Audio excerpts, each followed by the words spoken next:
Today's video is going to be all about bonding bunnies. So if you'd like to know how we went from this to this, then keep on watching.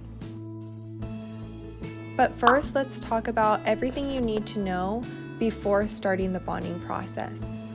All rabbits will need to be spayed, neutered, and healed for 4 to 8 weeks.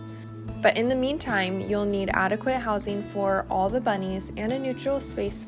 That could be a bathroom, a hallway, or a friend's house. All the bunnies should be healthy because bonding is very stressful and it can inflame health conditions. For the best bonding results, let your bunny choose their partner by bunny dating before bringing home a second bun. Be prepared for this process to take a long time. An easy bond can take a couple of weeks, but a more difficult bond can take 6 months to even a year. And yes, you can bond 2 males, 2 females, or a male and a female. Bonding is more about the personality of the bunnies. There's no one way to do this. Every pair is different, and what may work for one may not work for another pair. So trust your gut and determine what works best for you and your buns. There are a lot of bonding methods and techniques. Some that we'll talk about in this video are pre-bonding, stress bonding, marathon bonding, and bonding sessions. Pre-bonding is when you have your rabbits living side by side, separated by a gate, or have their enclosures near each other but not touching. Many people swap litter boxes, toys, or place the bunnies in the other's enclosure and feed them greens or forage along that separated line. With this technique, the idea is that your bunnies will be able to see and socialize with one another without the risk of injury. This allows them to familiarize themselves with the other bunny's scent without getting too territorial over items and starting to form a bond of trust. There has been some criticism over this technique, claiming that the bunnies become frustrated and it prolongs the process since they aren't able to communicate fully. Stress bonding is creating a situation where the bunnies feel stressed, so they're distracted from fighting and they have to rely on each other for support. Some situations are going for a car ride, turning on the washer, dryer, or vacuum, going on a walk with the bunnies in a carrier, or placing them in a bathtub where it's slippery. Because the bunnies are stressed, they aren't able to communicate effectively, establish a hierarchy, or build trust.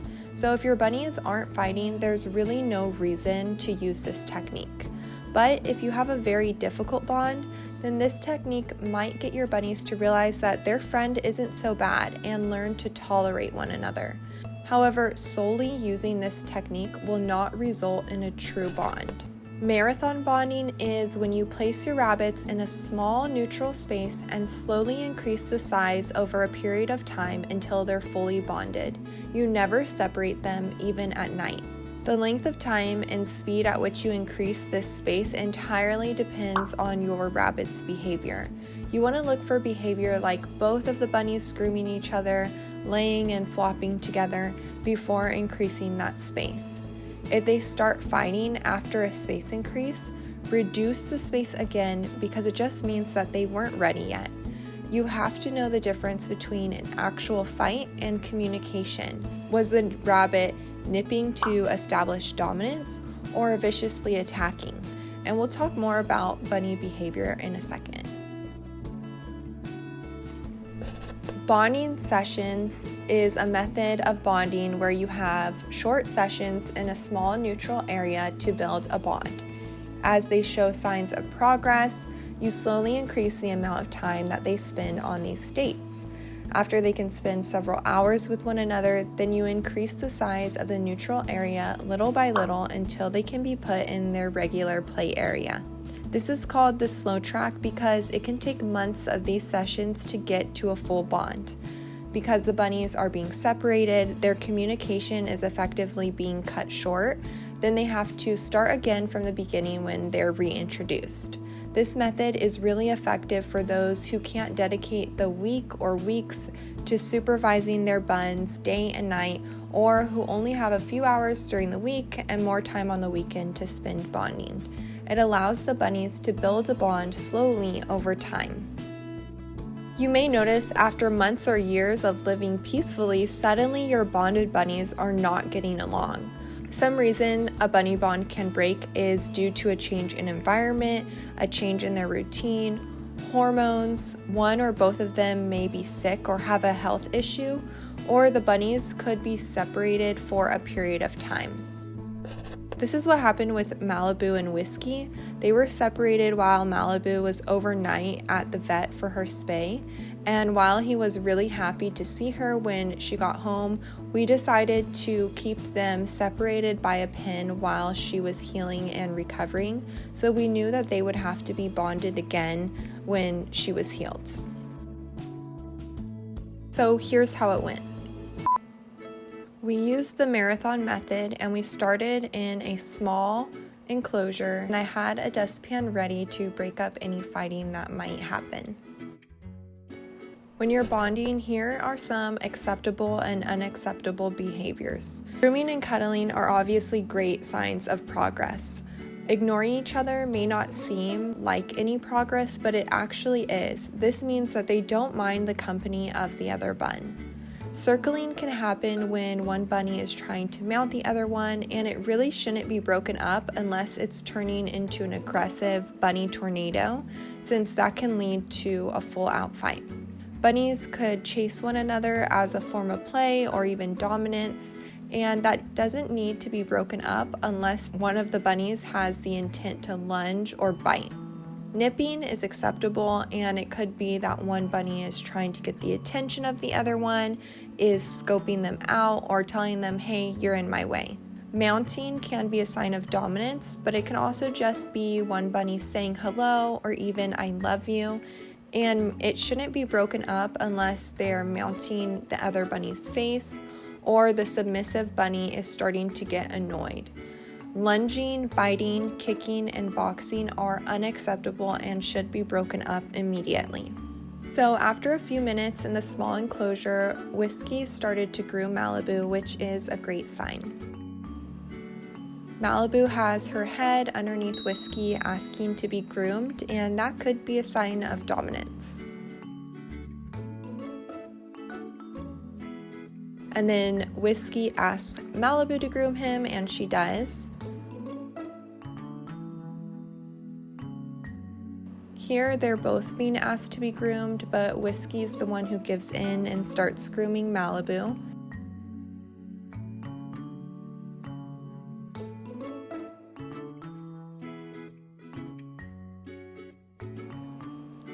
When you see your bunnies doing this, this could be a sign that they're not quite sure who is the dominant bunny yet.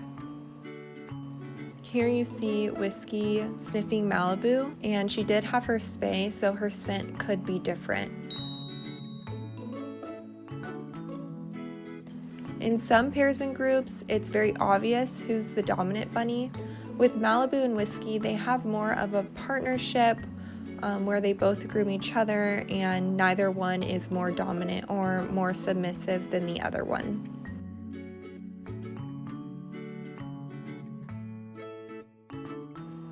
And we just increased the size a little bit and had more of the same, so we increased it a little bit more. Here again, they're both asking to be groomed, but Malibu is the one who gives in this time. And asking again.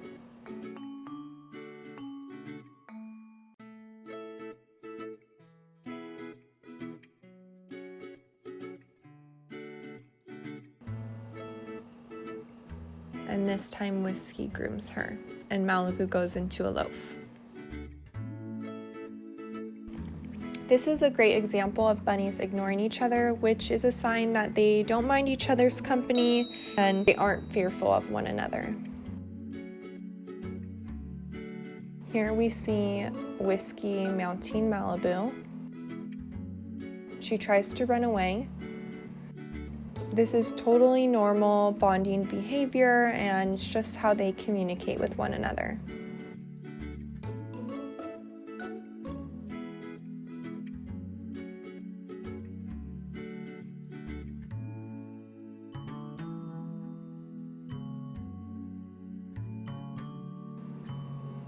Here I stepped in because Whiskey was mounting Malibu's face, which can be dangerous, so I just gently moved him off of her.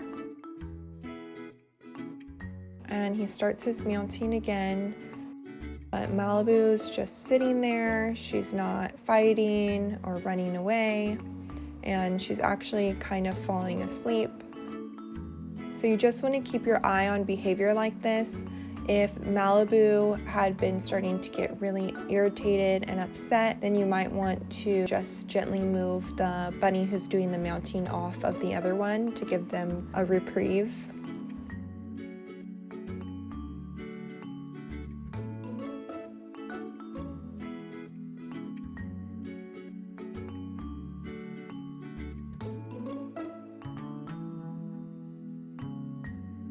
After this, Whiskey's asking to be groomed, but actually he gives Malibu a little bit of a grooming.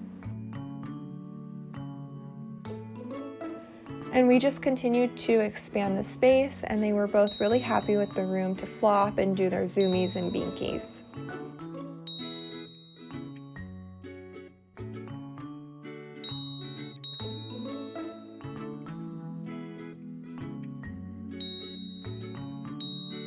Later on, we had some mounting from Malibu this time, which I only separated because she was mounting Whiskey's face, which could be dangerous. So both bunnies can mount. But like I said earlier, this is totally normal behavior. They're still good friends and just communicating with one another. We had some flops from both of them, and even some cuddles. So we just continued to expand the space until they were able to have full reign of the living room area. We just had more of the same. We see Malibu grooming Whiskey and Whiskey grooming her back. I hope you guys really enjoyed this video and that it was helpful and informative. Please give us a like and consider subscribing for more bunny related tips. Happy Tipsy Tuesday!